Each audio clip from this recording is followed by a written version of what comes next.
Oh, hey, you just caught me decorating my tree. Just got it started and got some stuff here, from Patrick Swayze Christmas and my Godzilla ornament here. Let me see if I can find the button. Let me see. Nothing really says Christmas more than Godzilla, really. And I was just thinking about Christmas and loved ones that we are sometimes apart from, and for me this year it's Batman.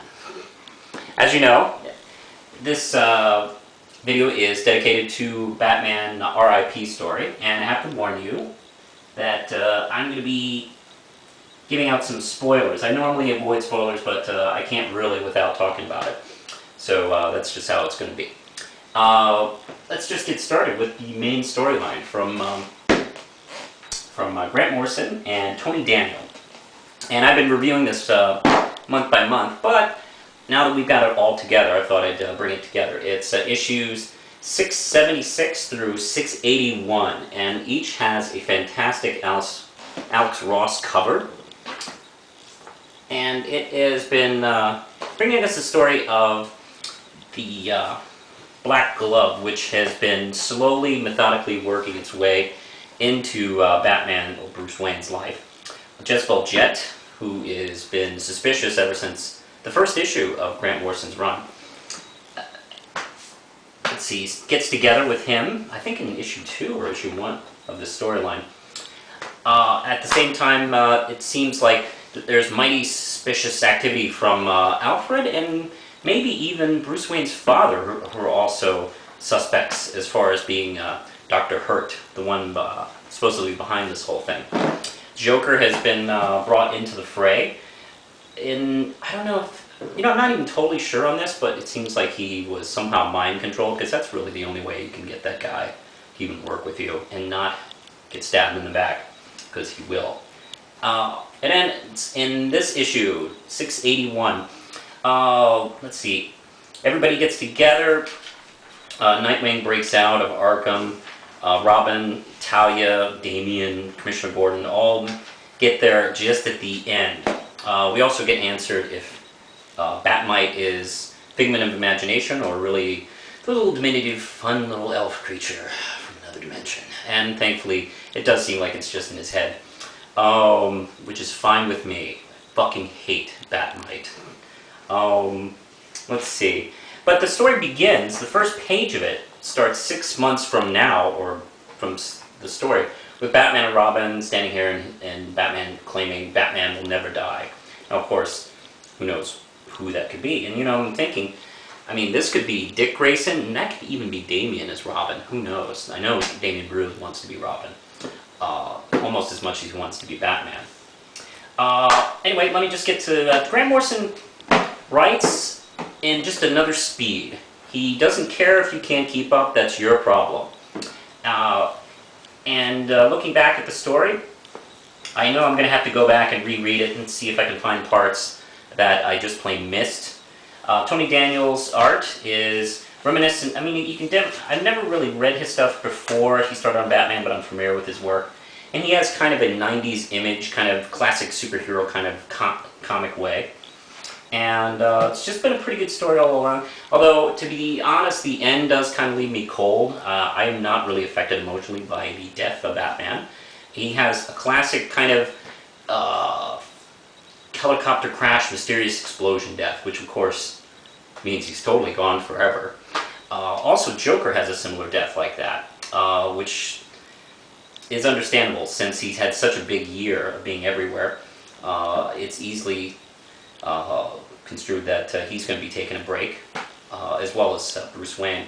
I'm not too sure what Grant Morrison's doing. It's obviously he wanted to get to this point to set up maybe the next year of stories.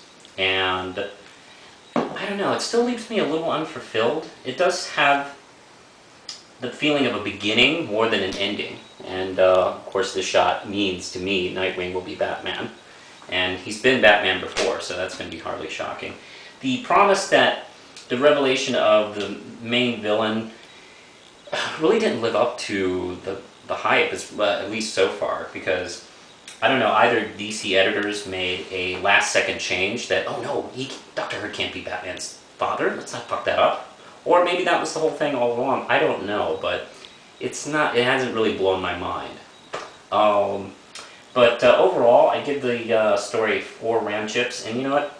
Nobody, Gordon, Robin maybe a little bit, Dick Grayson, Talia, Damian, no one seems that broken up or shocked at the end. And I don't either, because I'm obviously not stupid. And I know that Bruce Wayne has not died, and I don't know, it just does leave me a little unfulfilled.